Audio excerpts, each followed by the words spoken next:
beginning with the today's lecture. Good evening, everyone. We are starting with the theories of IR today. Theories of IR.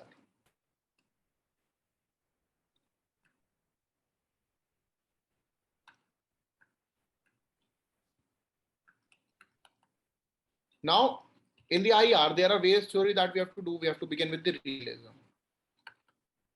Then we have to do the idealism. Then we have to do with the theories called as Marxism. And then we have to do the theories that are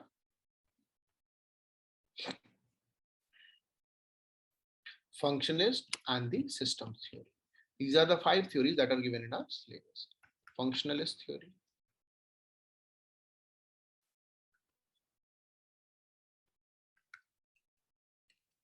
and then there is theories called as systems theory.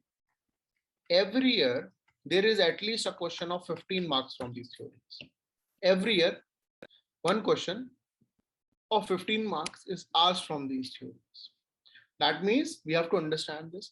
And whenever we are writing our answers, now for example, when we have to write an answer regarding India's relationship with China, we have to use the name of these theories. That the theory is based upon the functionalism, the theory is based upon realism, neo-realism, or the different forms of theories of realism. Okay. So this is how we will form our foundation of the international relations. The foundation of the political science was based upon the thinkers and theories, right? Similarly, the foundation of IR will be based upon the theories of IR. That how the relations are being proceeded. For example, sometimes we have seen that in IR, some people say that it's better to have economic relations, right? You must have heard this, that it's better to have economic relations. The countries which have economic relations with each other, those countries, they do not tend to go for war. Or we have seen that the countries that have war, they do not form economic relations. All these things we have read. Right? So these are nothing but the basis of the theories. Now these theories can be of 2 types. Either they can be explanatory or they can be constitutive. The theories can be explanatory theories or the constitutive theories. These theories can either be foundational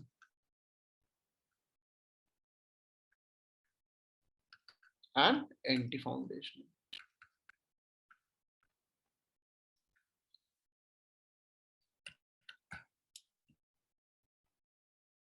आगे समझ कोई दिक्कत नहीं, बस simple से नाम है. Explanatory and constitutive theory, foundational and anti-foundational theories. So now let us understand one by one. Explanatory theories, it means the theories that are trying to explain the world, right? That are trying to explain the world, which are trying to say that आप कितनी भी theory बना ले, ठीक है? आप कितनी भी theory बना ले, the world will behave the way it is tend to behave. Explanatory theory is giving the explanation of the world, that the world is different from the practical and the theoretical perspective. Whatever theories you make, the people tend to act in a particular manner. For example, some say that I am a psychologist, I can predict how humans behave, and आप क्या बोलोगे? भैया ये तो जिसकी जब बुद्धि सरक गई वैसे काम करेगा, है ना? This is what we say. Same thing is the explanatory theories of IR. कि आप कितनी भी थ्योरी बना ले, जैसे बिहेव करना है वो से तो वर्ल्ड बिहेव करेगा ही. And again, for that there will be a new theory. So the world do not behave as per the theories, but the theories are just giving the explanation of what is happening in the world. IR or any subject that we study. Achha, why do we study psychology? And in psychology, there are people, they have their subjects, that I am studying this subject. Why do they study? They are not studying because why that person is behaving in such a manner. Rather, they study that if in future a person behave in certain manner, we can identify what can be the probable effect of it. This is why we study. Similarly, this is why we study IR. When a person is acting in a particular manner, a country is acting in a particular manner, we try to identify that this is the realist move. And this can be the second step of the realist move.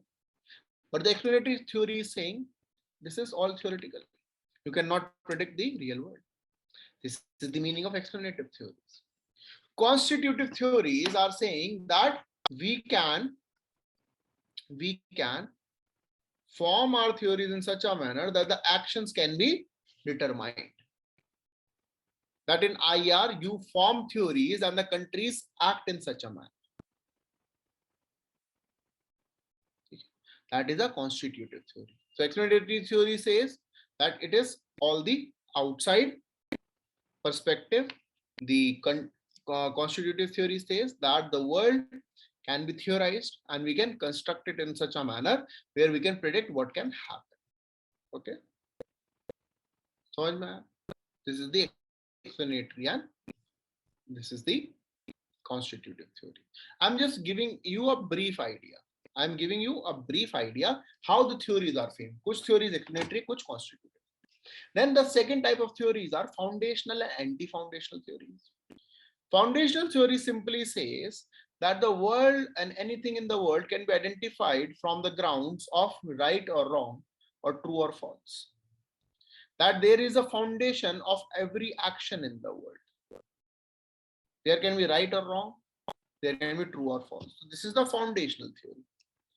Anti-foundational theory simply says that you cannot construct the world on the basis of neutral grounds where you see something as right, something as wrong. आप नहीं देख सकते. For example, for according to you, who is right, India or China? For us, it is always be India because we can never have a neutral ground. So we cannot say whether it is right or wrong because when it comes to your national interest, you are always right. Right? Achha, protecting your national interest or establishing peace through war, is it right or wrong?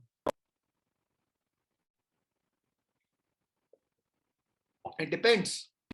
If you are the offender, it is right. If you are the defender, it is wrong. Simple hai na? So anti-foundational theories yahi bolte that there is no foundation of right and wrong in this universe.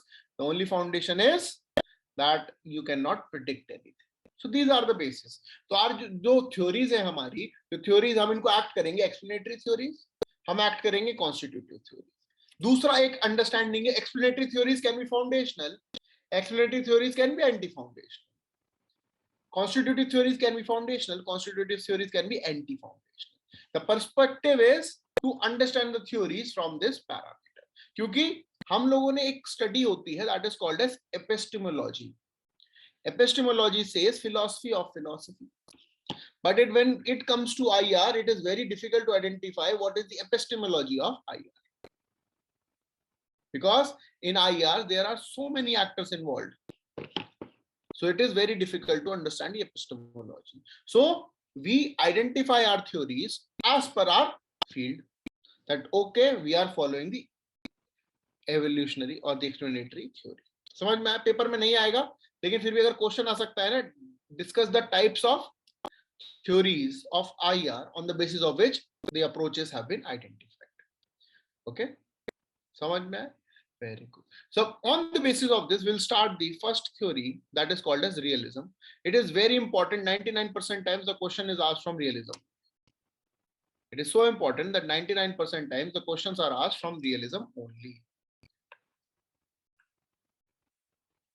Okay.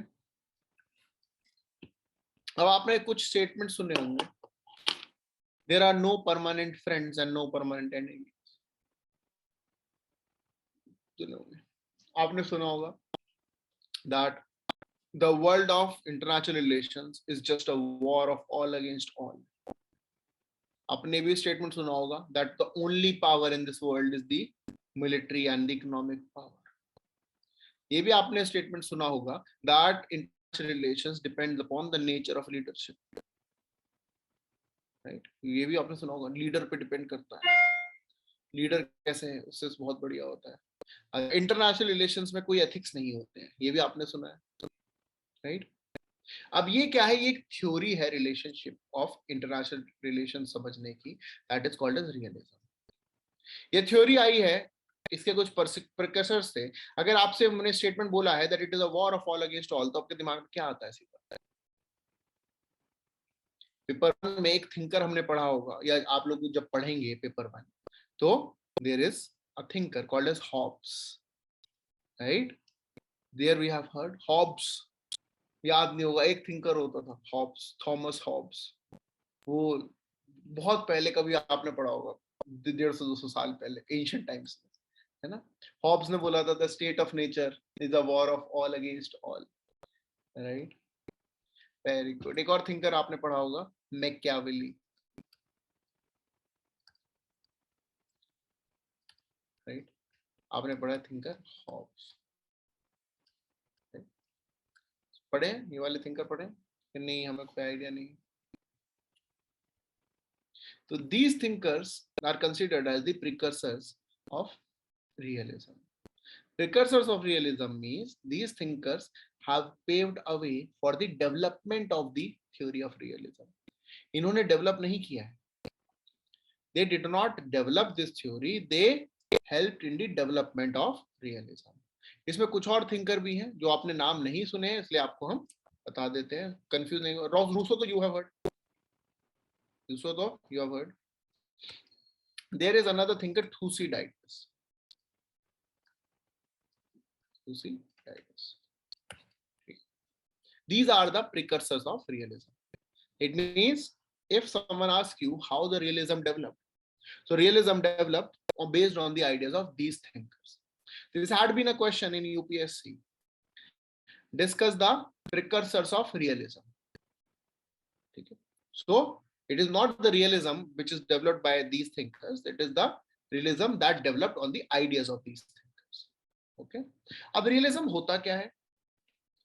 Simple है, realism का opposite क्या होता है? Idealism, right? अब अगर हम paper one की बात देखते हैं, इन paper one which was the most real theory, जो सबसे ज्यादा एप्लीकेबल दिखती है? अगर पेपर वन की बात करें पॉलिटिकल साइंस में, ऐसी कौन सी थ्योरी है which you can find applicable all over the world? Capitalism, right? Capitalism, liberalism, very good. तो यानी कि when it comes to IR, do we mean capitalism और लिबरलिज्म?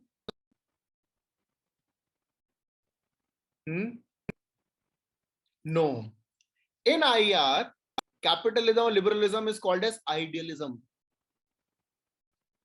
हाँ, अच्छा एक स्टेटमेंट सुना, अरे यार कितना अच्छा हो, कोई वॉर ही ना हो, बस सब लोग खुश रहे। आइडियलिस्ट बातें हैं, है ना? और ये बातें कौन बोलते हैं? बिजनेस वाले ज्यादा बोलते हैं, यार वॉर होता है तो नुकसान हो जाता है, ठीक है? तो वो आइडियलिस्ट बोला जाता है। रियलिज्म आर नॉट लिबरल, इसलिए बोला पेपर वन भूल जाओ, paper two is totally different, ठीक है? पेपर टू टोटली डिफरेंट, जो डोमेस्टिक पॉलिटिक्स है उससे ऊपर उठ जाओ। अब ना हम किसी मोदी जी को जानते हैं, ना हम किसी राहुल गांधी को जानते हैं, ना हम किसी और पर्सन जानते हैं। हम क्या जानते हैं?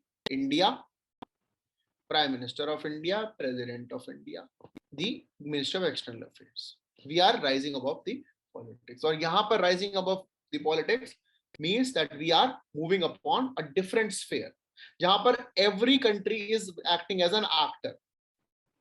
इंडिया आपके लिए ह्यूमन बीइंग है, okay? इंडिया आपके लिए ह्यूमन बीइंग है, on the basis of which you can easily identify how the relationship of India will be with any other country. जैसे आपको अगर इमेजिन करना है, इंडिया का क्लोजेस्ट फ्रेंड कौन है? Who is the BFF of India?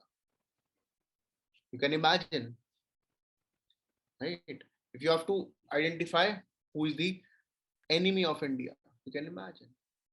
If you need to identify who is the रिश्तेदार of India, you can imagine. ठीक है, रिश्तेदार भी समझते हैं कि इनसे रिश्ता तो रखना पड़ेगा, लेकिन है किसी काम के नहीं, है ना? So these are the country. तो वो रियलिज्म से ही निकल के आया है। ये चीज तो आपने सुनी होगी ना कि identify them as the human actors, लेकिन कब किसी ने पहली बार आइडिया लिया? तो that idea was given by realism only. It is the realism that established the field of political science to IR. Before that, there was no discipline of international relations. International relations, ठीक है? Understood? And when it is about the international relations, we have to study it as a separate discipline. वो शुरू किया realist ने. Realism के father है, ठीक है? क्योंकि जब तक किसी भी सब्जेक्ट के फादर ना समझो मजा ही नहीं आता है. तो फादर ऑफ इंटरनेशनल रिलेशंस और फादर ऑफ रियलिज्म एक ही है. That is called as Morgenthau. Hans J मॉर्गेनथ्यू.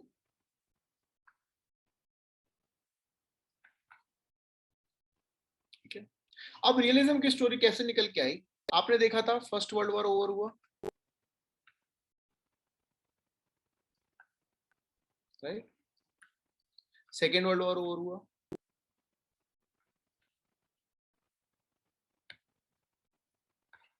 Second world war के बाद एक ऑर्गेनाइजेशन बन गई यूएन, राइट? यूएन बन गई, लिबरलिज्म आइडिया आने लगा. हमने ये भी लिखा है that the liberalism became dominant after the second world war. The reason क्या था? क्योंकि realist they did not have a particular ideology to study. अभी तक रियलिज्म बस रियलिटी थी. जो रियलिटी में दिखता है वो कौन पढ़ता है? तो आपसे बोले अरे ये कैसे हुआ, तो आप सिंपली बोलोगे कि अरे ये तो दिखता है, साक्षात दिखने वाला है, उसको क्या लिखने की जरूरत है, राइट?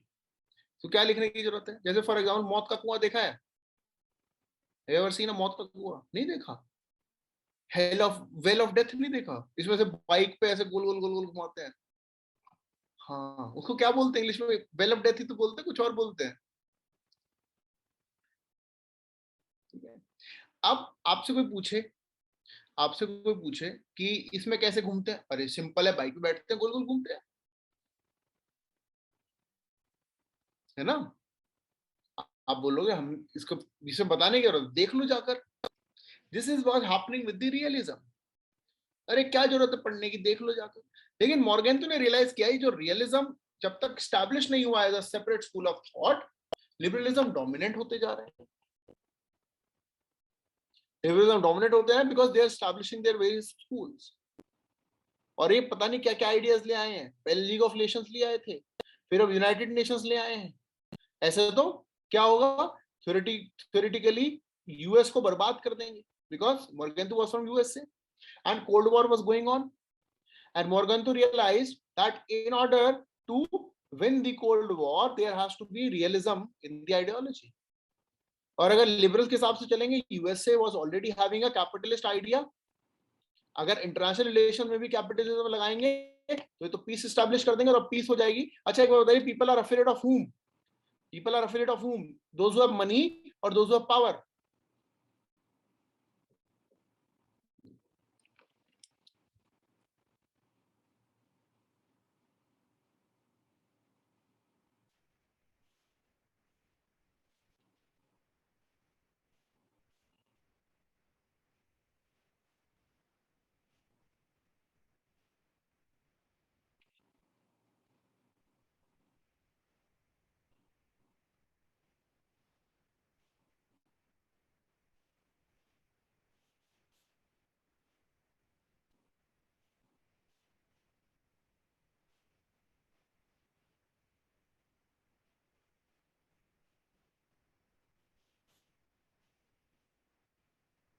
ठीक है, सिंपल है कि अगर इंटरनेशनली आपको, अच्छा एक बार बताइए, ज्यादा पैसा किसके पास है, इंडिया के पास कि रशिया के पास? ये बताओ, ज्यादा पैसा किसके पास है, इंडिया के पास कि रशिया के पास?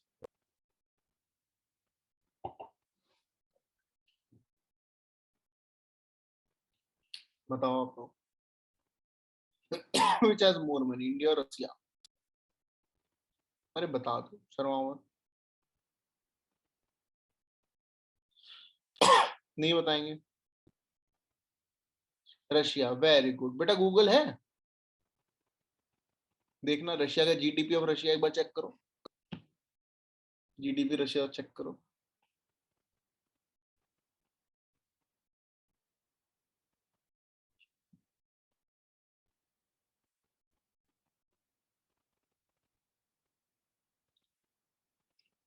आ रहा है? $1.48 ट्रिलियन। ओ माय गॉड, और इंडिया के पास कितना है? Approximately $2.7 trillion. अभी देख रहे थे कितना, 5 ट्रिलियन तक आने वाले थे हम 2025 में। अभी देखते हैं कितना है जीडीपी ऑफ इंडिया। ओके, लेकिन हमें क्या लगता है, who is more powerful internationally? India का $2.62 ट्रिलियन। ओके, $2.62 ट्रिलियन है ना। $1 ट्रिलियन पूरा एक्स्ट्रा है हमारे पास, एक अमेजोन एक्स्ट्रा है हमारे पास when it comes to US dollar, right? हाँ, लेकिन who is more powerful international relations? Russia के इंडिया। समझ में आया रियलिज्म? कह रहा पैसे में तो इंडिया भी आगे है ना। पैसा तो यूएई के पास भी बहुत है। क्या यूएई इतने पावरफुल टेबल पे बैठता है इंटरनेशनली? नहीं। तो रियलिज्म ने ये आइडेंटिफाई करने की कोशिश करी मॉर्गेंथू ने कि हम ऐसा स्कूल ऑफ थॉट बनाएंगे जहां हम आइडेंटिफाई करेंगे कि पावर अचीव कैसे की जाए इंटरनेशनल रिलेशंस। ओके, तो रियलिज्म में मॉर्गेंथू ने कुछ आइडियाज लिए, ideas from Thucydides. Ideas of Thucydides. Thucydides was a thinker during the times of Plato. प्लेटो के टाइम पर एक वॉर हुए थे, पेलोपोनेशियन वॉर। पेलोपोनेशियन वॉर वो वाले वॉर थे जिसमें एथेंस को स्पार्टा ने हराया था। ठीक, तो उस वॉर में क्या आइडेंटिफाई किया था कि power is more important, democracy ये सब चीजें ये सेकेंडरी है, नेशनल इंटरेस्ट इज प्राइमरी।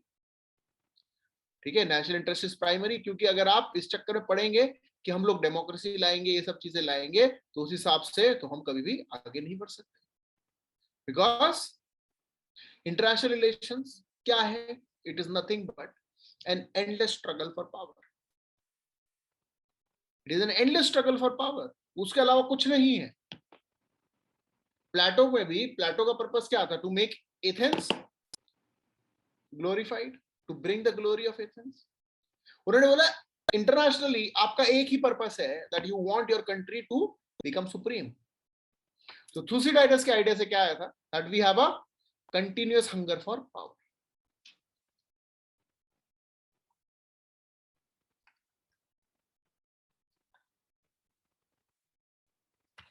समझ गए? ये तो कोई दिक्कत नहीं है, आइडिया भी ठीक है। हाँ भाई, पावर तो हर कोई चाहता है ना। अगर आप मान लीजिए आज आपके पास इतनी पावर है, आप चाहेंगे बढ़े ही, you never want to reduce that power. And वो स्ट्रगल चलता ही रहेगा। कभी खत्म हो सकता है क्या स्ट्रगल फॉर पावर? कभी ऐसा किसी कंट्री को लग सकता है most powerful? US is right now the most powerful country in the world.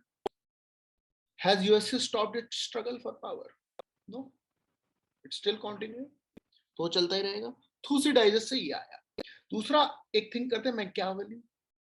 Machiavelli ने क्या बोला? That in international relations you need to have aggressive foreign policies, right? You need to have aggressive foreign policy. plus Machiavelli ने concept दिया था जिसको हम बोलते हैं dual morality. there was a concept of dual morality जहां उन्होंने बोला था ethics and politics are separate, right? उन्होंने सिंपली बोला था कि you have to only focus upon one thing, that is national interest. उसके अलावा सब चीजें बेकार है। यही तो प्रिंस को गाइडलाइंस दी थी, राइट? सिमिलरली हॉब्स ने क्या बोला था? हॉब्स एक थिंकर है, उन्होंने क्या बोला था कि fear and I was born together. और उन्होंने क्या बोला था? इन द वर्ल्ड ऑफ और in the state of nature there is always a war of all against all. And who is right? whenever there is no one sovereign, who is right? The one who is powerful. The might is always right. अगर for example अगर हम देखें USA और Maldives में कुछ issue होता है, तो किसकी गलती हुई? मॉलडीव्स की, क्योंकि यूएसए तो हमेशा सही है, right? USA is always right. कि वो पागल है, मॉलडीव्स से क्या मतलब? वो तुमसे क्यों आगे बढ़ेगा? तुम्हारी गलती होगी, तुमने कुछ किया होगा, right? Because might is always right in international relations. And Rousseau ने एक आइडिया दिया था कि there has to be a concept of general will. There has to be a concept of general will. Until unless there is no concept of general will, you can never accept that system where you are working for the benefit of the society, because you never identify what is your actual will or what is your real will. ये precursors की बात है. इन सब के ideas लिए मॉर्गेंथियन इन सब के ideas लिए और एक theory the which are called as the 6 principles of realism. These are called as the 6 important principles of realism.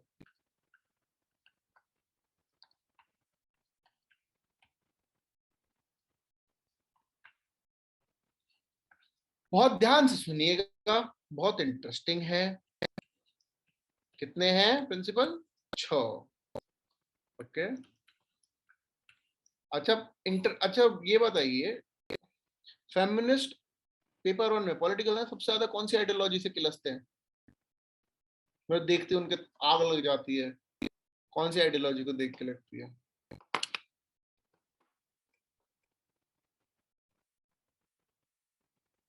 नहीं पता आपको? नहीं? अच्छा, कुछ पेट्रियार्कल कंसेप्ट्स का नाम बताएंगे जरा, और थोड़ा सा और इंटरेस्टिंग डिस्कशन करते हैं. कुछ पेट्रियार्कल पता है? This is considered as patriarchal. बताओ something that you consider as patriarchal. हाँ बताओ.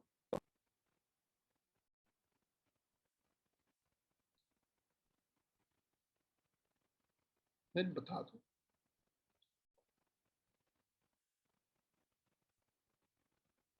नहीं बताएंगे. पेट्रियार्की हमें पता ही नहीं, हमने देखी नहीं कभी इंडिया में, है ना? अरे कुछ तो बता दो पेट्रियार्कल कोई कंसेप्ट. नहीं आप बता पा रहे हैं. अच्छा, डाउरी मान. क्या बेटा? आइडेंटिफिकेशन, एड्रेस पे नाम, फादर का नाम. अच्छा, सरनेम है ना, सरनेम वगैरह. अब ये सरनेम वगैरह में कौन बिलीव करते हैं? सरनेम का पर्पस क्या है? क्यों किसी के फादर का नाम जानने की जरूरत होती है किसी को? सब प्रॉपर्टी के लिए. प्रॉपर्टी के लिए. क्या मतलब उसके अलावा? अगर मान लीजिए सिंपल बात है, घर वाले बेदखल करते हैं प्रॉपर्टी से, तुम लगाओगे उनका नाम? क्या नहीं चाहिए? नाम का क्या करना है? चार डाले, है ना? प्रॉपर्टी के लिए मारे मारे कौन से फिर रहे हैं? लिबरल्स, है ना? फेमिनिज्म ने आइडेंटिफाई किया सबसे बड़ी प्रॉब्लम यही है, पैसा. इसीलिए तो विमेन एम्पावरमेंट में financial independence plays a very important role. It plays a very important role because it has been identified that in the domestic sphere, liberalism or the capitalism has been the enemy. In the international relations, the enemy is realism. अब जहां मिलेगा feminism को realism की गलती, अब दुनिया में IR में कोई भी गलती होगी, सारी रियलिज्म की गलती होगी. ठीक है, क्योंकि इनकी बातें ही ऐसी होती है. सुनो, ध्यान से सुनो. अब सारे डिसीजन आईआर के कौन लेते हैं? Who takes all the decisions of international relations? Countries are involved. International relations, India involved, USA involved, Russia involved, China involved, Pakistan involved, UAE involved. ठीक है, अफगानिस्तान involved. डिसीजन कौन लेते हैं? ये कंट्रीज ही लेती हैं, राइट? लेकिन कंट्रीज में कंट्री रहती है, इंडिया आके तो नहीं बताएंगे, इंडिया के रिप्रेजेंटेटिव बताएंगे, राइट? और रिप्रेजेंटेटिव्स कौन होते हैं? कौन सी स्पीशी होगी बच्चों? ह्यूमंस. ठीक है, ह्यूमंस. एंड ह्यूमन का नेचर क्या होता है? मैकियावेली से इंस्पिरेशन ली है इन्होंने.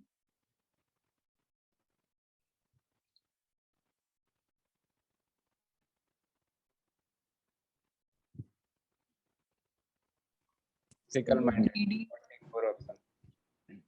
क्या क्या होता है? क्या क्या होता है? बताओ बताओ.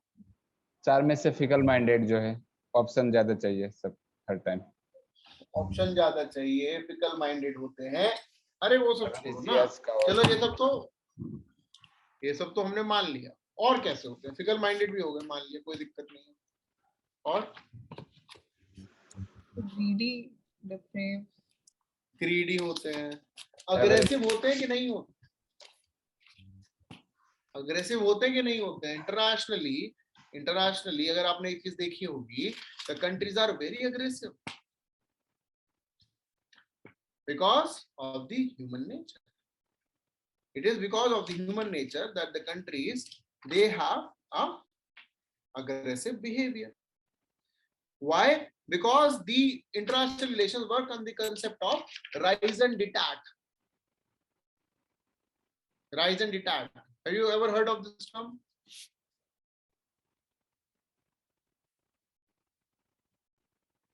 Rise and detat. No, sir. Rise and detat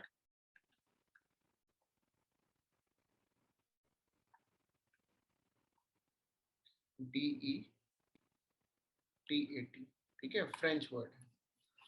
rise and डिटार्ट का मतलब होता है reason of state. And when it comes to the reason of state, कि स्टेट को जरूरत थी इस चीज की, ह्यूमन एक्टर कुछ भी कर सकते हैं इस काम। The moment it is said that it was based upon the reason detat, the state can do anything in the name of the reason of the state. That we call as the rise and detat.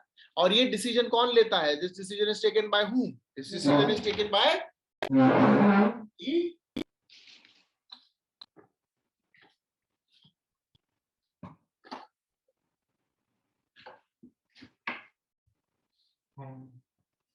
this is taken by the human actors, right? So on the basis of the human nature, the international relations have been framed.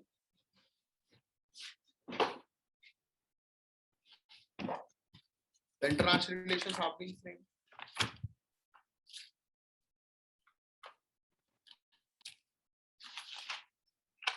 And this is what the realism has they have tried to establish.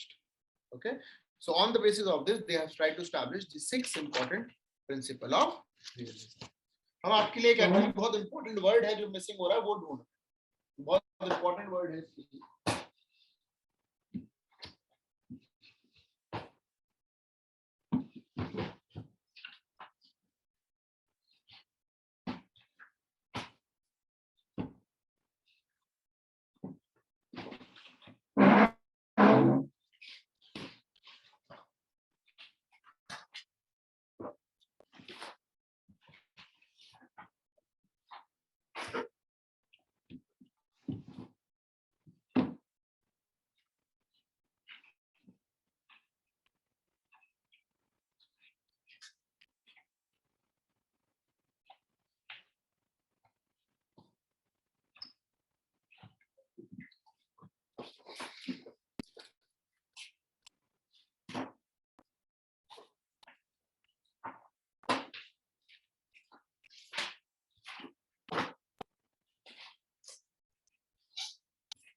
Actually क्या हमारे घर वालों को लगता है हम किताबें फैला के रखते हैं, उनको ये नहीं पता वो किताबें फैलाई हुई नहीं होती है, हमें पता है एग्जैक्टली कौन सी कहाँ रखी है, वो उसको अरेंज करते तो हमें दिक्कत हो जाती है। आप लोगों को ऐसे अरेंज करने की आदत होती है ना, हम लोगों को अरेंज करने की आदत है, हमें कि एक जगह पता है कहाँ पर रखी हुई, उठा के पढ़ लेते।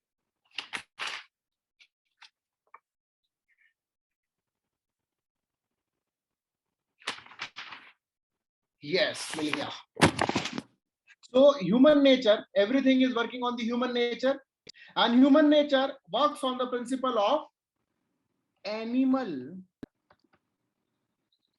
dominant. Animal instinct, because by default we understand that humans are nothing but a animal species only.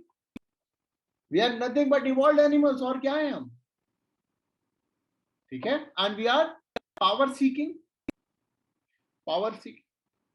And that is why the first concept of realism was to be based upon the analysis of human nature. Now, when you understand the human nature, you need to understand that that Morgenthau have identified that there are certain assumptions of understanding the human nature. Human nature क्या है? That आप कभी भी बात करेंगे international relations में, human nature they will talk about the state centrism. Human nature IR में अपने पर्पस के लिए नहीं है, सेल्फिश इंटरेस्ट के लिए नहीं है. मैकियावेली ने क्या बोल रहा था? That the humans, that is the Prince, whenever he और शी इज वर्किंग, और ही था उनके लिए, तो then they will working in the national interest. So anything that is happening in the international relations is based upon this assumption that all the actions are state centric. मतलब आप ये मत मान के चलिए कि अगर कोई डिसीजन इंडिया ले रहा है तो इंडिया में जो person is taking the decision, that person is selfish. ठीक है, हम ये assumption लेके चल रहे हैं, that decision will be selfless decision. Okay, that decision will be selfless and that decision is state centric. समझ में आया पहली assumption? क्योंकि अगर आप बोलेंगे ह्यूमन नेचर तो घपला भी कर सकते हैं, अपना पैसा कमा लेंगे, ये हम अज्यूम कर रहे हैं कि अपने लिए कुछ नहीं कर स्टेट के लिए. ठीक है. दूसरे assumption है that there is no international government, that the state of international relations is anarchy. In international relations there is anarchy everywhere. We are assuming it because if you are taking any decision, आपको ये लगेगा, मान लीजिए अगर आप किसी को जाके किसी की बाइक गाड़ी का शीशा फोड़ देते हैं तो क्या होगा? आप गए, आपने किसी की गाड़ी का शीशा फोड़ दिया. ठीक, एक तो ये इसका ये हो सकता है कि एक्स से बदला हुआ, उसके अलावा क्या हो सकता है?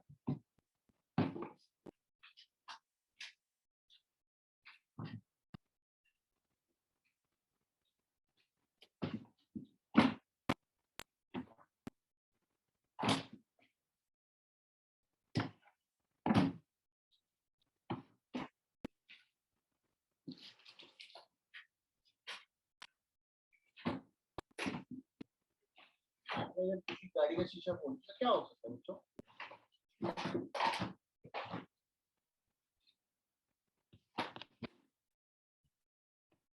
कोई नहीं बता रहे. पुलिस आ सकती है कि नहीं आ सकती? ये बताओ. ये डर है कि नहीं है? या हमें पुलिस से कोई डर नहीं है?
So there can be a fear of police, right? इसलिए हम लोग डिसिप्लिन में रहते हैं in the domestic area.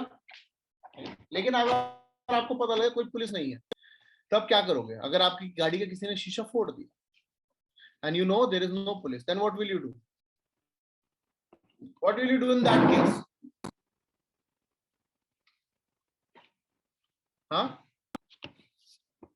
You will try to use all your power. दोस्तों को बुलाएंगे ना, you will try to use all your power. तो यही इंटरनेशनल रिलेशंस में होता है. अब आप अपने वेस्टेड इंटरेस्ट के लिए नहीं कर रहे हैं, आप अपनी प्रॉपर्टी को प्रोटेक्ट करने के लिए आप ये कर रहे हैं, right? And this is what will be the idea of IR because it is based upon anarchy.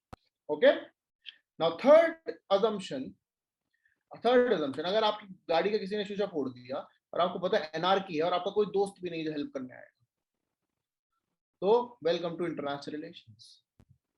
The only assumption that the realism is having that you are to survive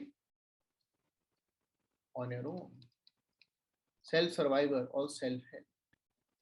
मतलब ये assumption है, ये theories नहीं है, बात समझिए. These are not the principles, this is the assumption.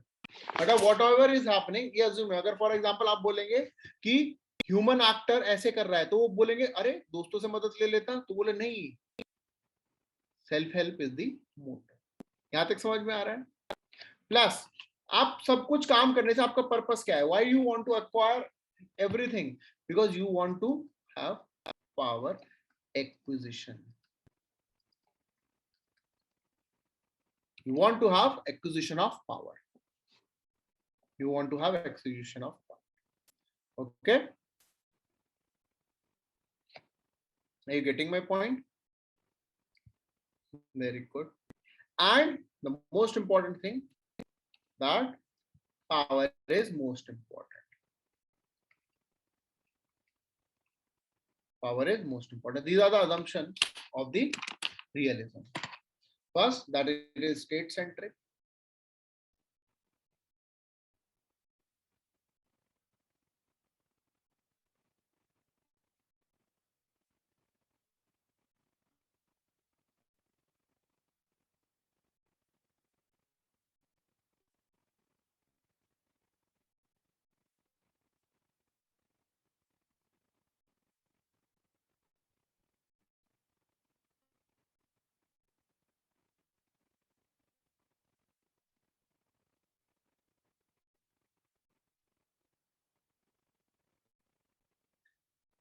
Okay,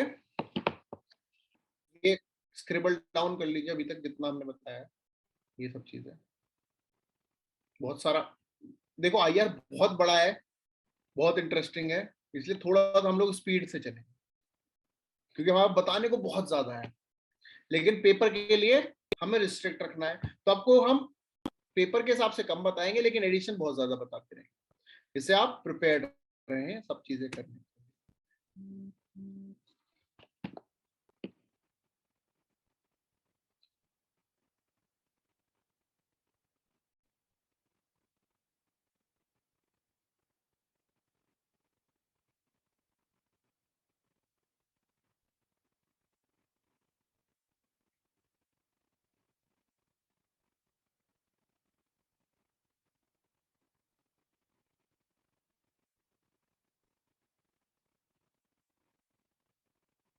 लिख लिया है सबने?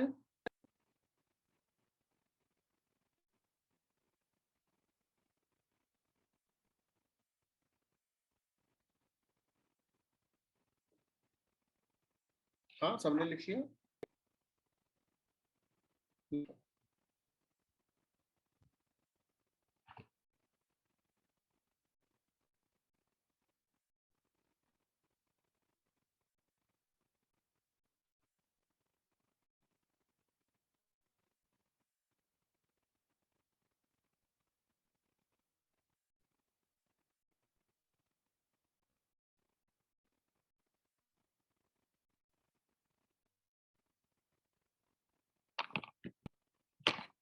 लिख लिया आप तो सबने? अभी आगे लिख लीजिए, स्क्रिबल करना है बस. Types of theories, explanatory, constitutive, ये आपके रिवीजन के लिए है सारी scribbling. It will help you in revision.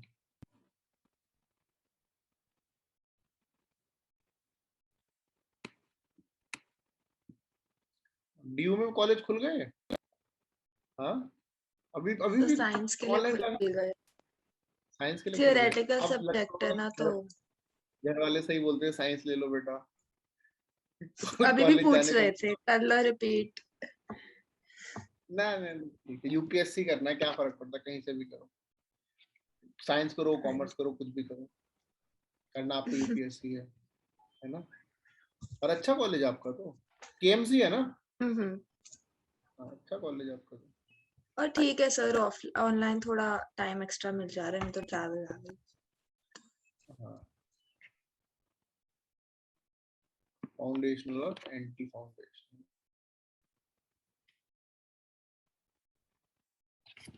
Kanika, इससे पहले भी ऑफलाइन क्लासेस करी थी आपने, पहली बार कर रहे हो? सर की हुई है, 2 साल करी है। फिर तो ठीक, वरना तो पहली बार ऑफलाइन करते हो तो कितना मजा आता है यूपीएससी की तैयारी, है ना? पहली बार ऑफलाइन तो बहुत मजा आता है। नहीं आ रहा? अच्छा, कोई नहीं। चंडीगढ़ सेंटर पे है ना?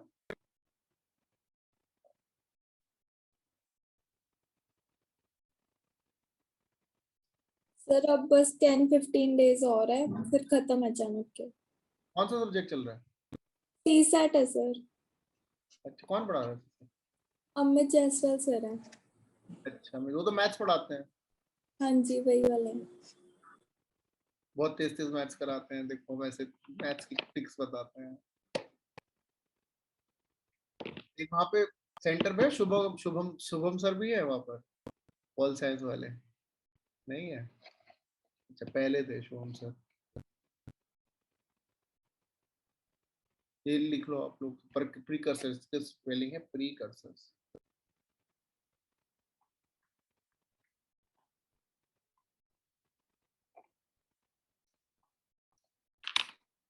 प्रीकर्सर्स।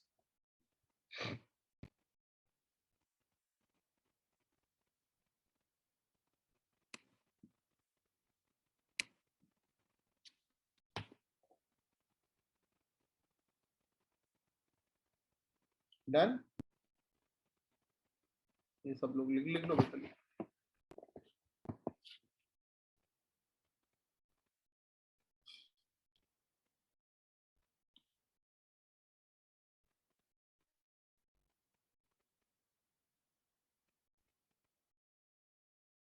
जो जो मिसिंग है डोंट वरी, सब डिटेल्स में हम लिखेंगे क्लास नोट्स में, तो बस अभी पॉइंट्स लिखिए। डन? अब लिख लिया सबने? Father of realism, hence J Morgan.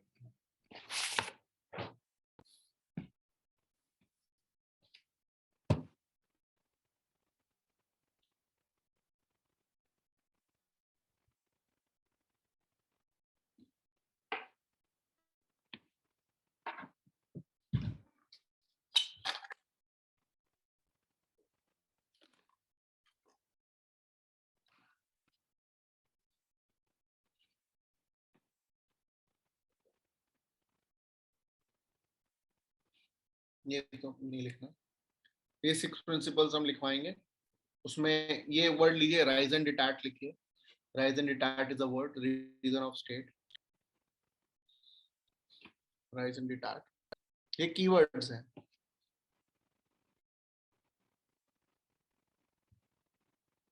Keyword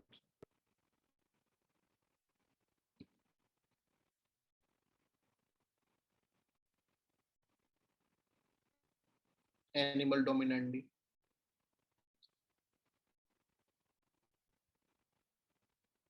एक ना आईआर में लोगों कंट्रीज के बीच में कितना डिस्ट्रस्ट है, उसके लिए कहानी बनाई गई है। एनिमस डोमिनेंटली, एनिमस डोमिनेंटली, हाँ, एनिमस पूरा ही लेटर लिख लो, एनिमस डोमिनेंट।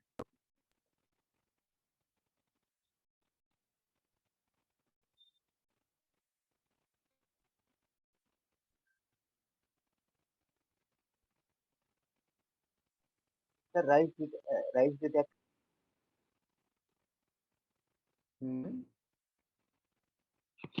क्या बेटा, चेंज करें? assumptions of IR लिख।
डन, लिख लिया हमने, very good.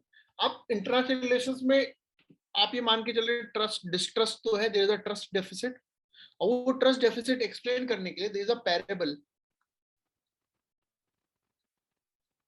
Of Stag.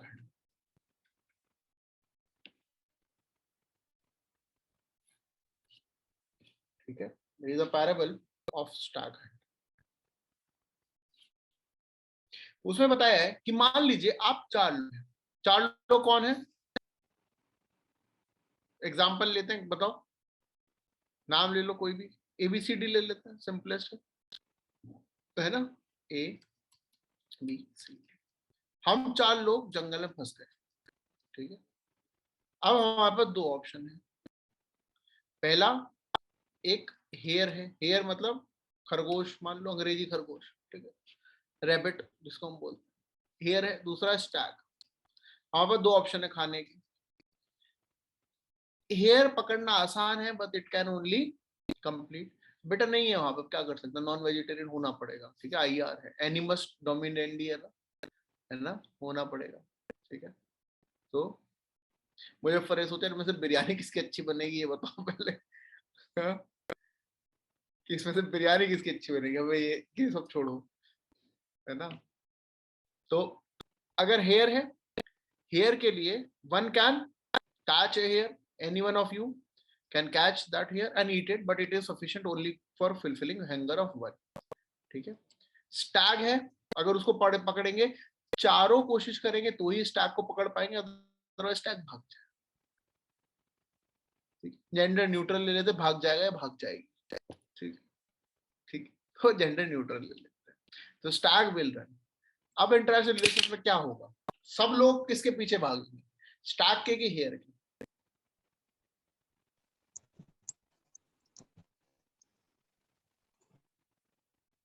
All will run after Stag और हेयर। इसी कहानी से सब हेयर के पीछे भागेंगे,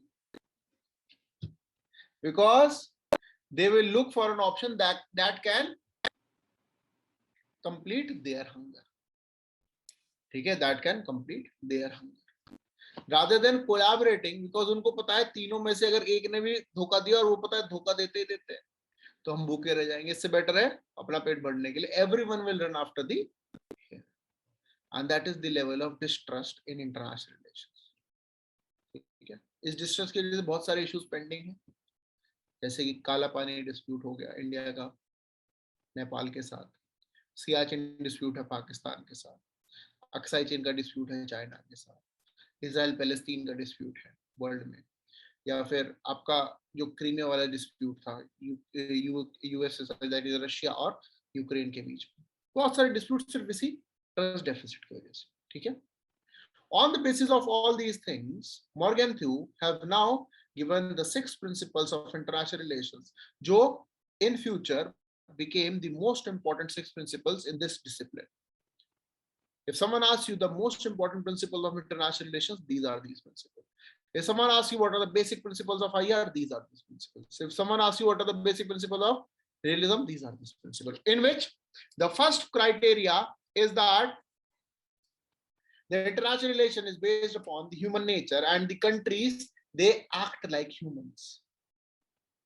The countries are aggressive, the countries are power hungry, the countries are self-centric, the countries are only focusing upon might is right, because they are based upon the human nature.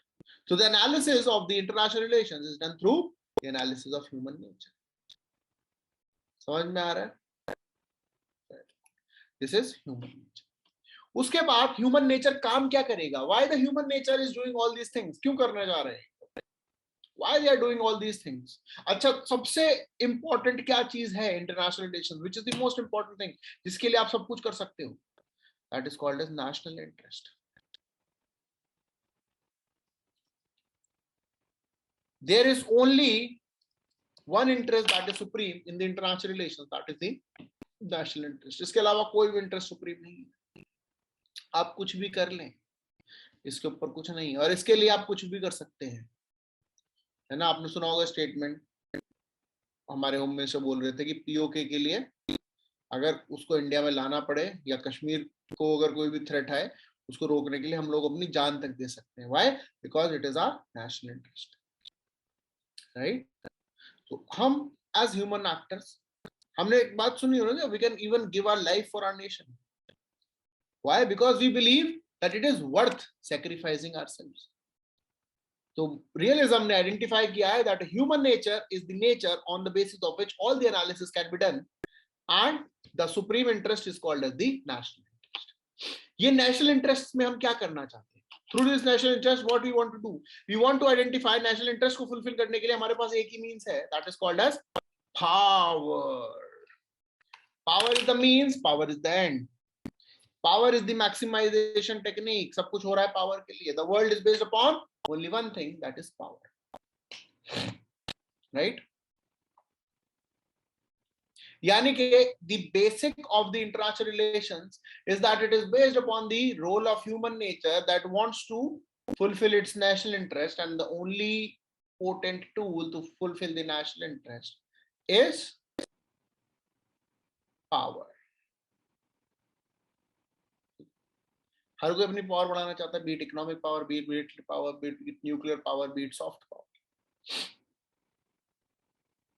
As a human nature हम भी तो चाहते हैं, अगर आपसे पूछे क्या चाहिए जीवन में, है ना, what will you, what do you want in life, बोलोगे पावर, है ना, ह्यूमन नेचर है। पावर के लिए मना, कोई बोलेगा पावर चाहिए, आप बोलोगे हाँ कोई दिक्कत नहीं, दे दो, कर लेंगे, मैंने सह लेंगे थोड़ा, है ना, राइट? आपको कोई पावर दे रहा, मना कर दोगे? अगर कोई बोले आपको एक दिन के लिए आपको भगवान बना देते हैं, आपको हाँ ठीक है बना दो, इससे अच्छा क्या है ना? क्यों? Human nature, they all want power. उससे क्या फुलफिल करोगे? अच्छा, अगर आपको मान ले एक दिन के लिए हमने भगवान बना दिया, क्या क्या करोगे? चलो ये भी बहुत अच्छे डिस्कस, क्या करोगे एक दिन के लिए अगर भगवान बने, क्या क्या करोगे? दो तीन का तो बताया मैं। मुजफ्फर का पता है बहुत सारी बिरयानी मंगवाएंगे, ठीक है। कनिका का पता है बहुत सारे पैसे खर्च कर देंगे, ठीक है। और बाकी क्या करोगे?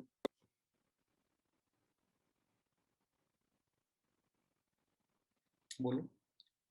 आप लोग ऐसे चुप चुप क्यों हो गए? इतना ब्रेक हो गया एकदम, ऐसे आइस ब्रेक नहीं हो रही इतने दिनों से, सब लोग शांत शांत से कोई बात ही नहीं बोलते, नाराज हो हमसे? नहीं, फिर बताओ क्या करोगे? देखो सीरियसली बहुत देर पढ़ा लिया, थोड़ी देर 5 मिनट तो चलता है। सिलेक्शन सर, अपना क्या करोगे? सिलेक्शन कराओगे? मतलब देख रहे हो ह्यूमन नेचर देख रहे हो, मतलब उसके बाद भी सिलेक्शन कराएंगे अपना। अगले दिन से फिर वही, फिर जब ऑफिस में बॉस से बोलोगे वही आज भगवान हो, कल बॉस से बोलोगे छुट्टी दिलवा दो। देख रहे हो ह्यूमन नेचर? अब समझ में आया क्या एक्सप्लेन करना चाहिए? ह्यूमन नेचर, इससे ऊपर ही नहीं बढ़ पाते। रियलिज्म को यही टेक्निक है। आपसे बोले इंडिया वर्ल्ड की एक दिन के लिए सबसे पावरफुल कंट्री बन जाए, क्या करोगे आप? ठीक है, आप हम अप्लाई करेंगे, इंडो यूएस रिलेशनशिप स्ट्रॉन्ग कर देंगे, ठीक है। क्यों? क्योंकि हमारा नेशनल इंटरेस्ट वही है, हम उससे ऊपर नहीं उठ पाते। हमारा ह्यूमन नेचर, अभी हमारा दिमाग में हमारा इंटरेस्ट एक ही है, सिलेक्शन। तो मैं कुछ भी चीज हो, है ना, तो हम उससे ऊपर उठ नहीं पाते, और उसके लिए एक ही मीन्स हमें लगता है, पावर। समझ में आ रहा है? Very good. अच्छा, अब पावर पाने के लिए क्या क्या तरीके हैं? इंटरनेशनल रिलेशंस में पावर पाने के लिए क्या क्या तरीके हैं? अच्छा, पावर कैसे लेनी चाहिए, एथिकली कि अनएथिकली? बताओ, पावर कैसे लेनी चाहिए, एथिकली कि अनएथिकली? अनएथिकली। एथिकली। एथिकली कि अनएथिकली बताओ? तो अनएथिकली जैसे मिल लेनी जाए। चाहिए पावर, जैसे मिल जाए बस। एथिक्स ये क्या होता है हमें नहीं पता, हमें एक ही चीज पता है, पावर, ठीक है। हमें एक ही चीज पता है, पावर, हमें उसके अलावा कुछ नहीं मतलब। अच्छा, आपको अगर वर्ल्ड पावर बनना है, आपका 2-3 ऑप्शन है। एक वर्ल्ड पावर है कि सबको अपनी अच्छाई दिखाओ तो वर्ल्ड पावर बन जाओ, ठीक है। दूसरा ऑप्शन है कि सबको दबाओ तो वर्ल्ड पावर बन जाओ। तीसरा ऑप्शन है आप पैसे खर्च करो तो वर्ल्ड पावर बन जाओ। चौथा ऑप्शन है आप सबको बिरयानी खिलाओ, वर्ल्ड पावर बन जाओ। आप कौन सा ऑप्शन चूज करोगे? ये बताओ, गारंटी आप क्या बोलो, गारंटी किसमें है, हमें कोई मतलब नहीं है बाकी गारंटी। दूसरा ऑप्शन दबा के, हाँ, कि नाराजगी, तो किसी से नाराजगी जो यहाँ पे निकालना चाह रहे हो, या किसी से गुस्सा है कि इसके थ्रू दबा लेते हैं, है ना। चलिए, तो ऑप्शन हम बस ये बोलेंगे हमें पावर बताइए कैसे मिलेगा। He does not care. So international relation there is only one ethic, that is no ethics. In the subject of international relation there is only one ethic, that is called as no ethics. ठीक है। अच्छा, power लाने के लिए कौन सी ideology use करेंगे? Power के लिए कौन सी आइडियोलॉजी यूज करनी चाहिए? आइडियोलॉजी तो होनी चाहिए ना कुछ ना कुछ।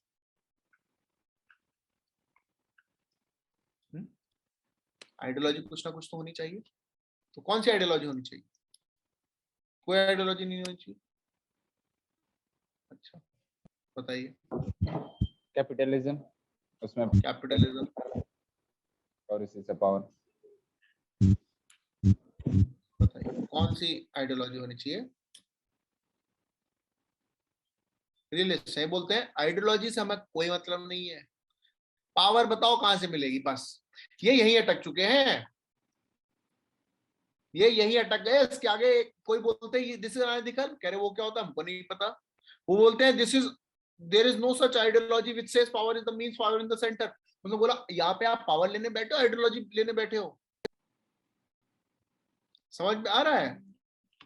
तो in international relations there is nothing as such. Okay,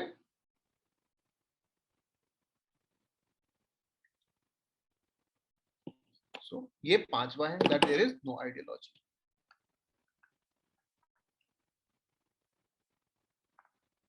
छठा क्या है? अच्छा, इंटरनेशनल रिलेशंस किस डिसिप्लिन के जैसा है? Is it like psychology, is it like sociology, और is it like law? International relations कौन से डिसिप्लिन जैसा? सोशियोलॉजी जैसा है, साइकोलॉजी जैसा है, लॉ के जैसा है? कौन से डिसिप्लिन के जैसा है?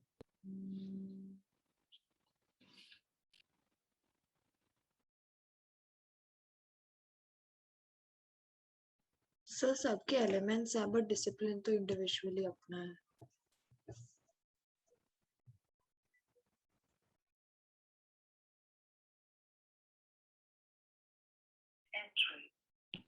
बेटा क्या बोल रहे हैं? सर की एलिमेंट्स तो इन सब डिसिप्लिन्स के हैं but it's an independent discipline itself. बस यही 6th प्रिंसिपल है कि अब से आप जब आईआर पढ़ोगे तो बोलेगे कौन सी क्लास चल रही आईआर की, तो कोई ये नहीं बोले कि कौन से सब्जेक्ट में आता है आईआर। समझ में आया? मॉर्गेंथो ने 6th प्रिंसिपल ये दिया है that from now onwards IR is not a subordinate discipline to any other discipline. कोई पूछे IR पढ़ रहे हैं, अच्छा कौन सा कोर्स कर रहे हो, तो बोले IR। उससे पहले बोलते अगर एमबीए करते थे तो क्या पता एमबीए में बिजनेस पढ़ाते हैं। किसी ने बीबी एमबीए किया होगा तो उन्होंने वहां भी पढ़ा होगा इंटरनेशनल लॉ, इंटरनेशनल बिजनेस। ठीक है, कोई लॉ पढ़ेगा वहां पे भी इंटरनेशनल लॉ पढ़ता है, कोई पॉलिटिकल साइंस पढ़ते हैं वहां पे भी आईआर पढ़ते हैं। ठीक है, तो उससे पहले क्या था? International relations was not a separate field, but 6th principal that it is a independent discipline.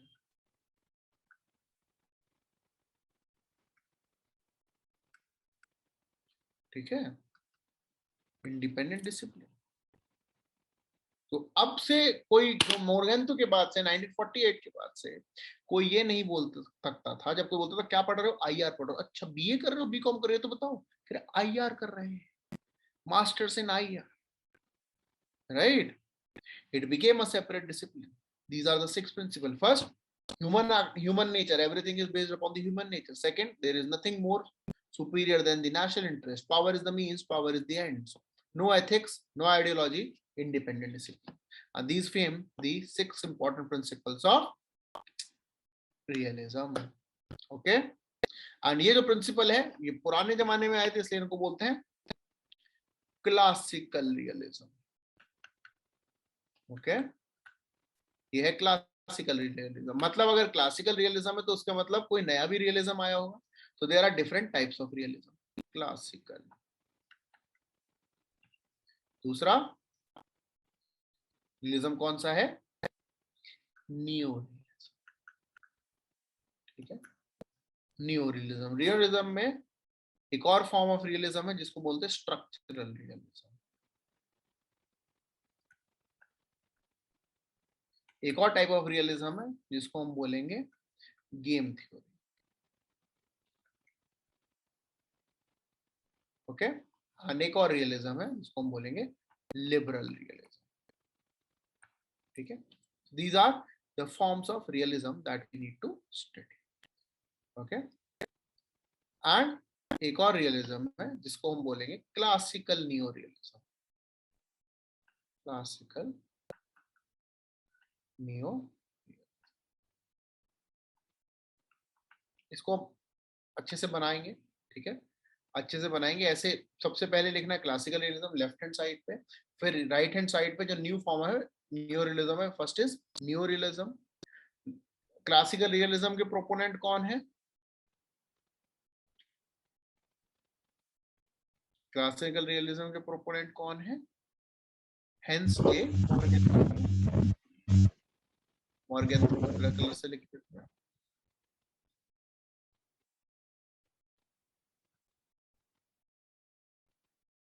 Morgan through.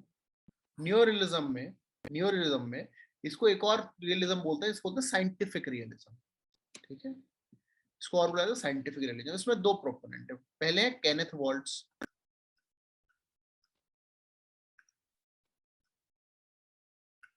ये 1979 में इन्होंने कंसेप्ट लिया था।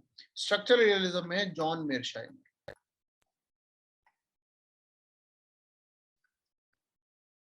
गेम थ्योरी में है Thomas shelling. Thomas shelling. Classical realism में है, क्लासिकल नियो रियलिज्म में है फरीद ज़कारिया।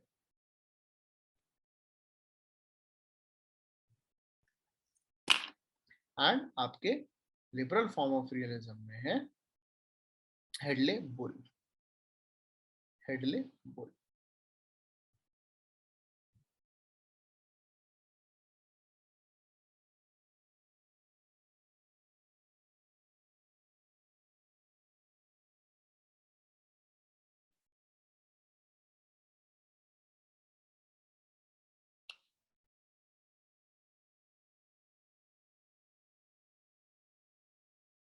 ठीक है, यहां तक समझ में आ गया?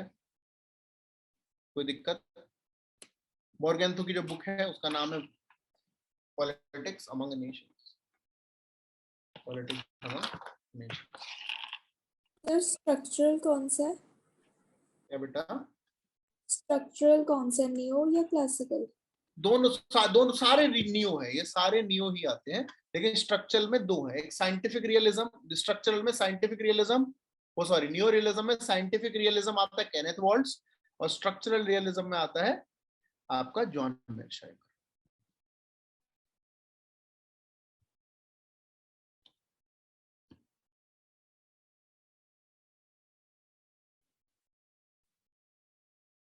John मेर्शाइमर।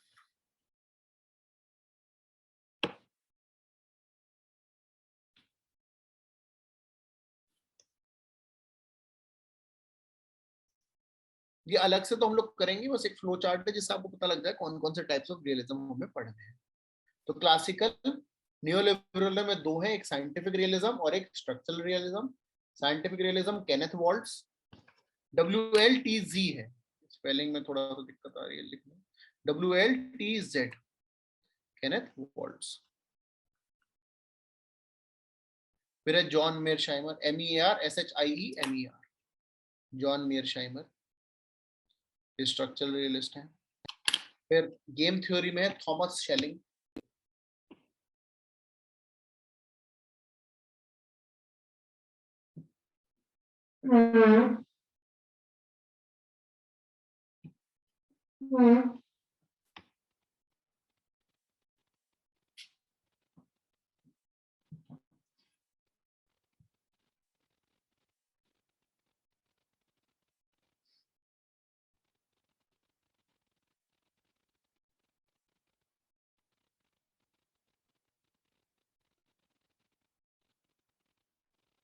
Okay. Then classical neorealism, neorealism, Farid Zakar. Farid Zakar.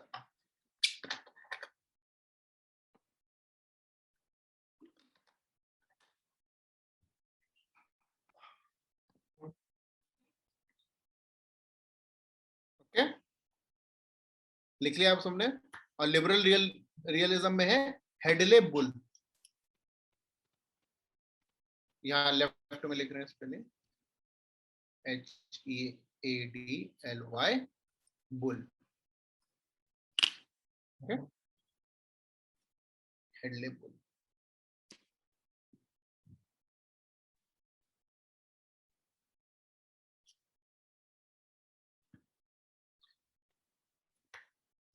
अगर आपसे पूछे 3 वर्ड्स में डिफाइन करिए रियलिज्म, ठीक है, 3 वर्ड्स हैं, state centric, self interest, self survival.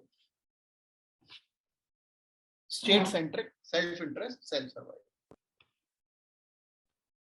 ठीक है. इसको EH कार ने रियलिज्म को बोला टाइमलेस विजडम. ये कभी खत्म नहीं होगा, ये तो होगा. और इंटरनेशनली आपको समझ भी है, ये सबसे ज्यादा डोमिनेंट दिखेगा आपको. कहीं भी देखिए कि हाँ ऐसा तो होता है, हाँ ह्यूमन एक्टर पर डिपेंड करता है, हाँ नेशनल इंटरेस्ट होता है, हाँ पावर पे सब लोग लगे रहते हैं, हाँ एथिक्स तो है ही नहीं. ऐसी बहुत सारी चीजें देखिए. सिंपल सी बात है ना, killing of Iran general in Iraq by USA, Qasem Soleimani, it was not at all ethical. किसी जनरल को आप दूसरी कंट्री में ड्रोन अटैक में मरवा रहे हैं, it is not at all ethical, लेकिन हुआ है ऐसा. Why? Because it is IR. ठीक है. तो लिखिए, बड़ी बड़ी हेडिंग रियलिज्म स्टार लगा लिए हैं. Now let us right.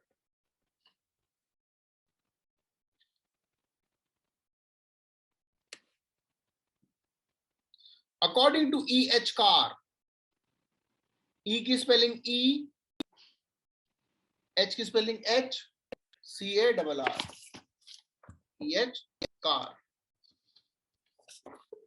Realism is considered as timeless wisdom. Realism is considered as timeless wisdom. Okay. Realism is considered as timeless wisdom. Full stop.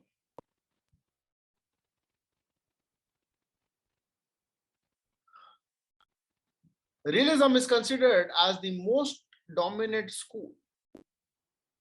Realism is considered as the most dominant school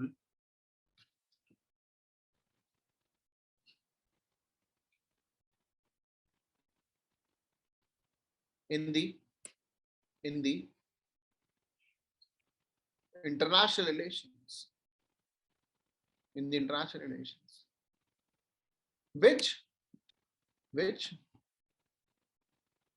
began after the Treaty of Westphalia, which began after the Treaty of Westphalia, but the traces of it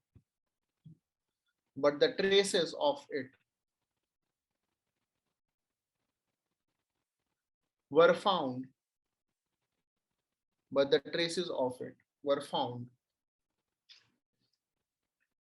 during the ancient times also, or the traces of it can be found in the ancient political thought. But the traces of it can be found in the ancient political thought. Ancient political thought. Full stop. However, the systematic study of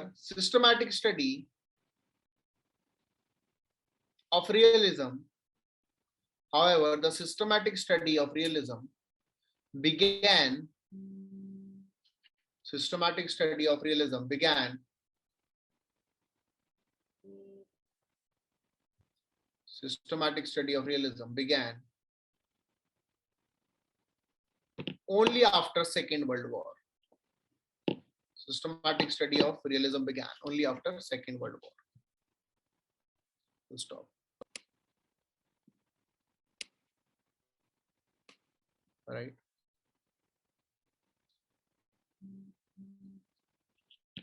Realism. Next paragraph से लिखिएगा. Realism offers a ready-made manual. Realism offers a ready-made manual to the decision makers.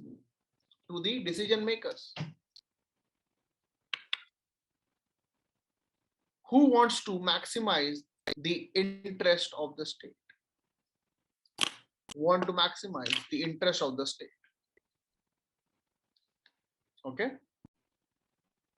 Who want to maximize the interest of the state. Full stop.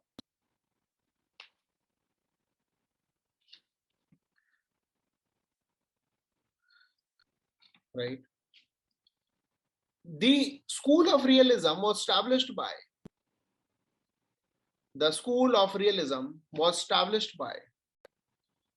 Hans J. Morgenthau. Hans, H-A-N-S, Hans, J की spelling J, Morgenthau, M-O-R-G-E-N-T-H-A-U. Hans J. Morgenthau, M-O-R-G-E-N-T-H-A-U. Was established by Hans J. Morgenthau in 1948.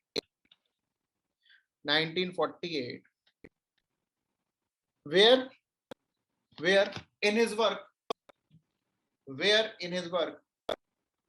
the politics amongst nations, where in his work, the politics among nations,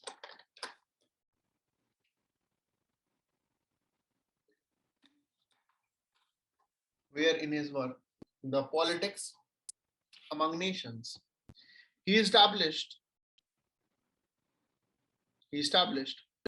the founding principles of realism.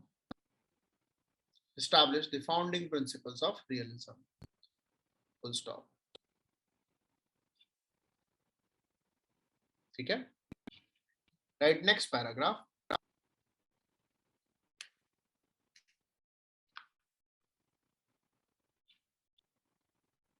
Next paragraph. Yes.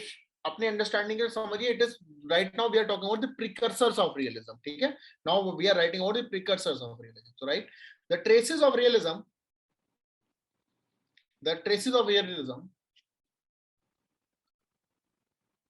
was found long before 20th century. The traces of realism was found long before 20th century in the works of scholars like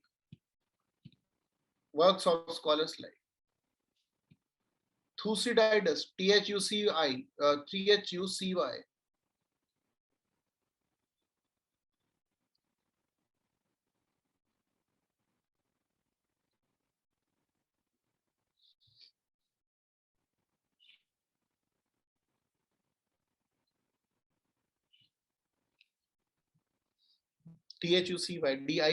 scholars like Thucydides, Machiavelli.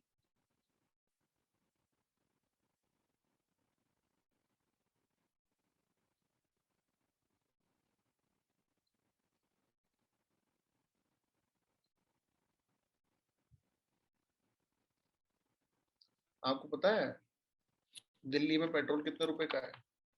कितने रुपए litre है दिल्ली में? 100 plus. हाँ, और मजे की बात पता है,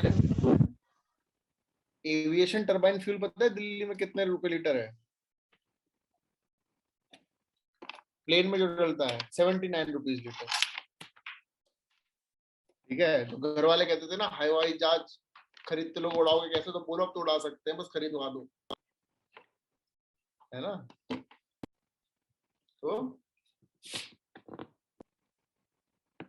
और कितना विकास चाहिए आप लोगों को, और क्या चाहिए बताओ। हवा में उड़ाना भी अब सस्ता हो गया। वो आप समझ में आया जब हमारे प्राइम से बोलते हैं ना, उड़ेगा देश का आम नागरिक। है ना, स्कीम है ना, उड़न उड़े देश का आम नागरिक। तो क्यों बोल रहे थे, तो ये स्कीम था, आप समझते ना, विजन है बहुत स्ट्रॉन्ग। तो विजन यही है। चलिए लिखिए, Thucydides, Machiavelli, Hobbes, Rousseau. Hobbes, Rousseau.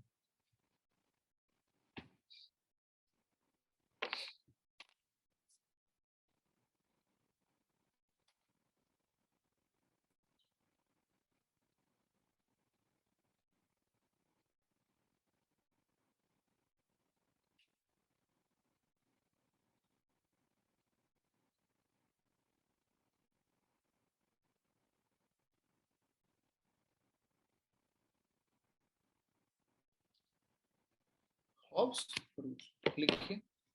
थुसिडाइडस, Thucydides in the ancient times, Thucydides in the ancient times established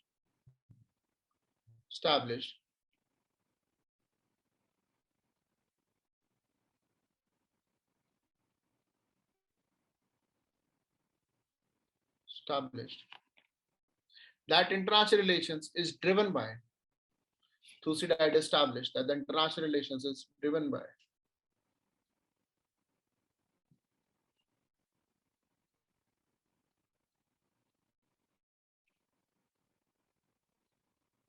endless struggle for power,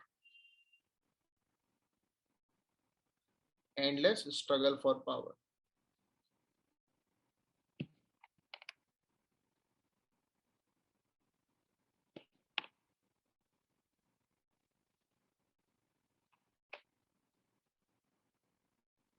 The roots of which are found, the roots of which are found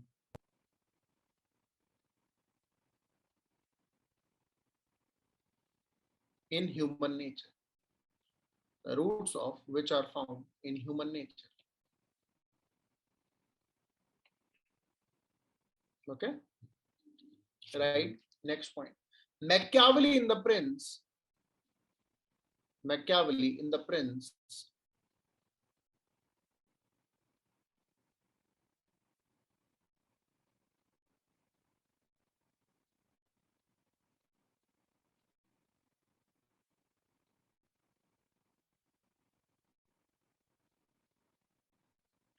established that political realism recognized, Machiavelli the Prince established that political realism recognized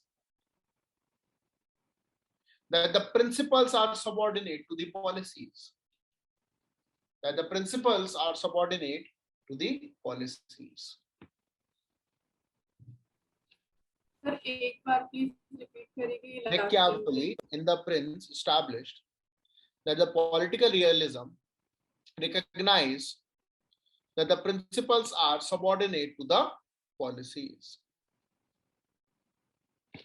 Full stop. The prince should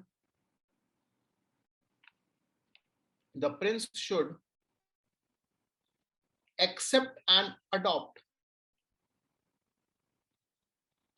The prince should accept and adopt the changing political and power configuration. Changing the political and power configuration.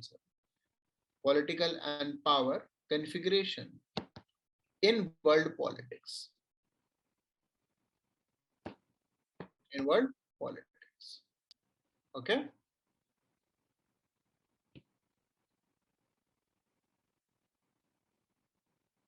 Right. Next point. Hobbes in Leviathan.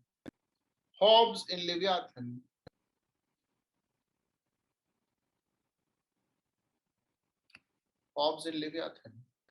established that the human beings established that the human beings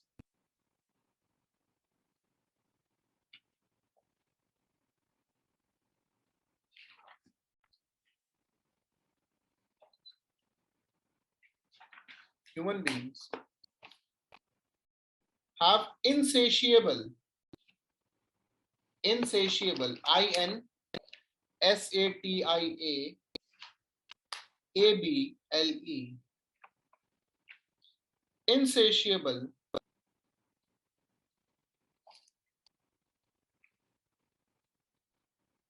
hunger for power,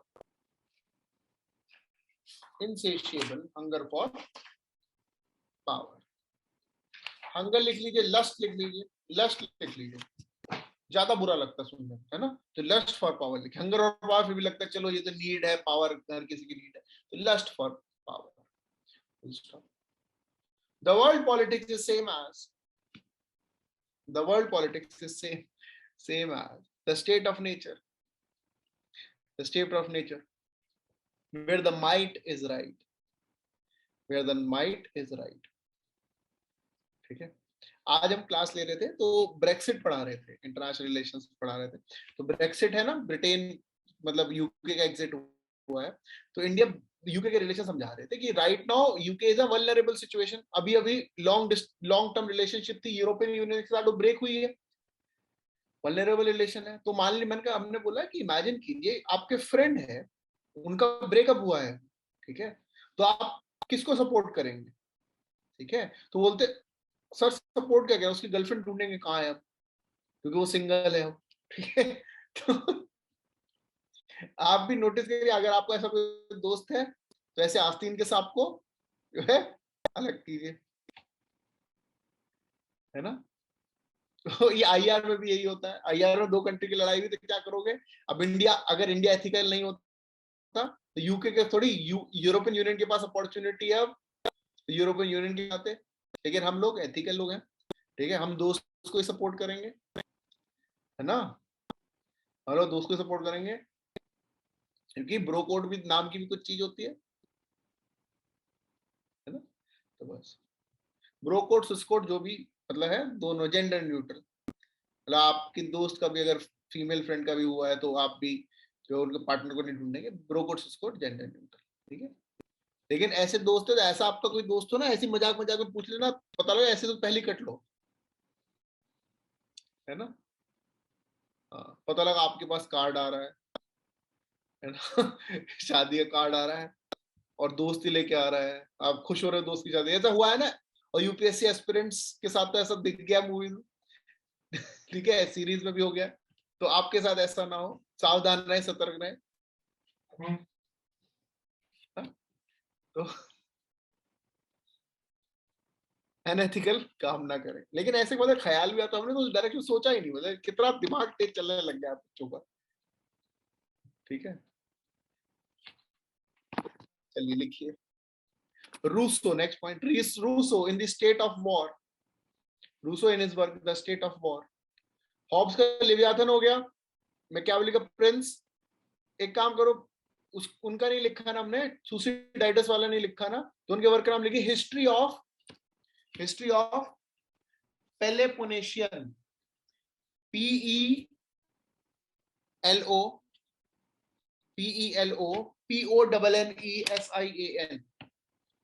history of Peloponnesian, PELOPONNESIAN, history of Peloponnesian war.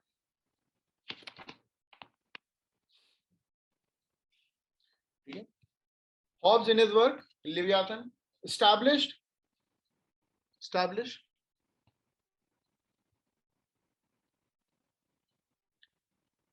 there's a human. अच्छा ये Hobbes तो हो गया ना. अब Rousseau in the state of war commented that it is not the human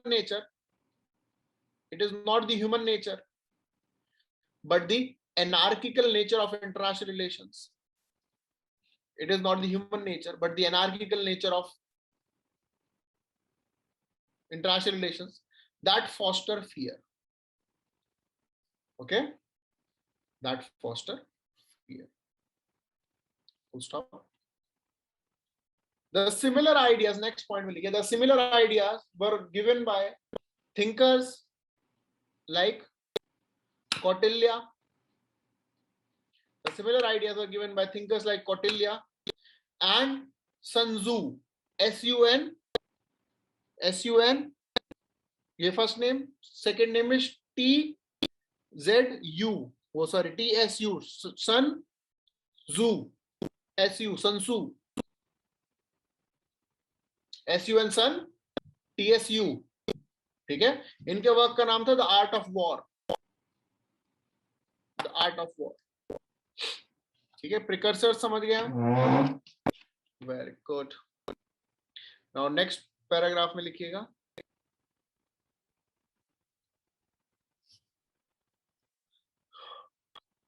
the theory of realism is based upon the following assumptions. Based upon the following assumptions. Where right, first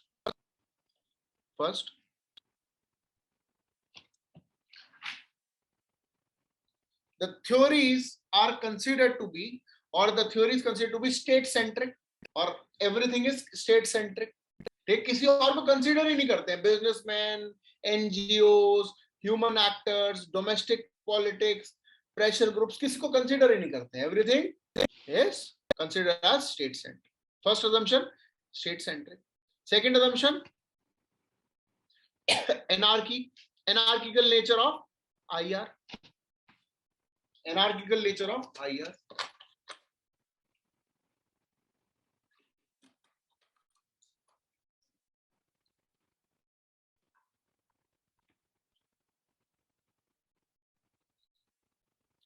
Third,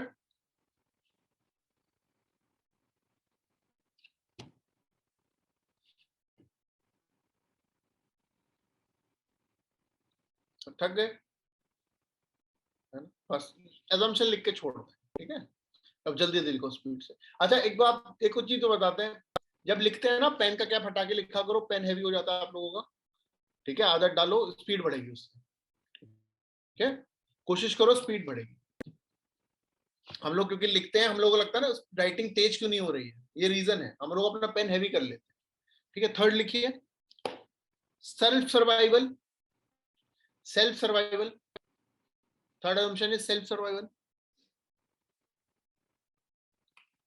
Fourth option is the acquisition of power.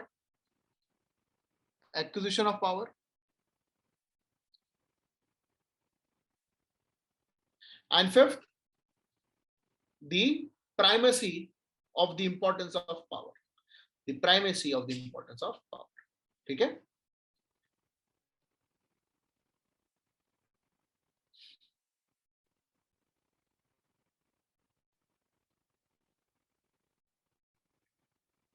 देखिए, next paragraph में last है, बस ये last paragraph होगा.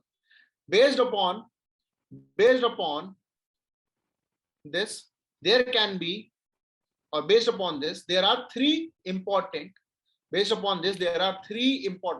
features of realism. Three important features of realism. First, state centric.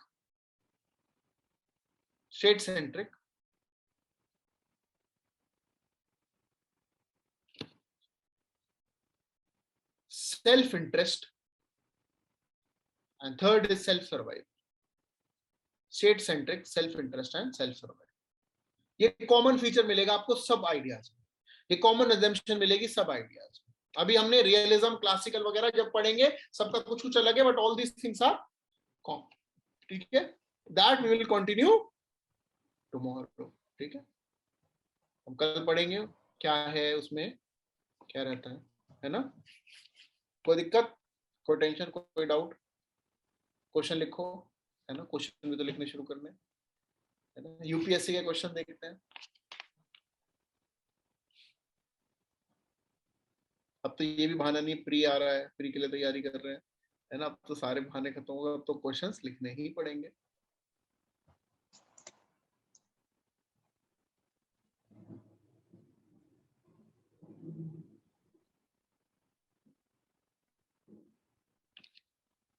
This is a 2013 question.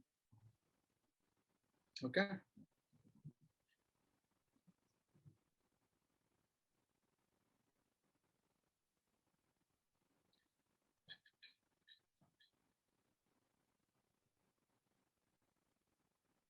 Right. Write a note on intellectual precursors. Write a note on intellectual precursors. Write a note on intellectual precursors. Intellectual precursors of realism. Intellectual precursors of realism. 15 marks, 200 words. Intellectual precursors of realism, 15 marks, 200 words. Okay. This we have to write, and we'll continue tomorrow. Thank you very much.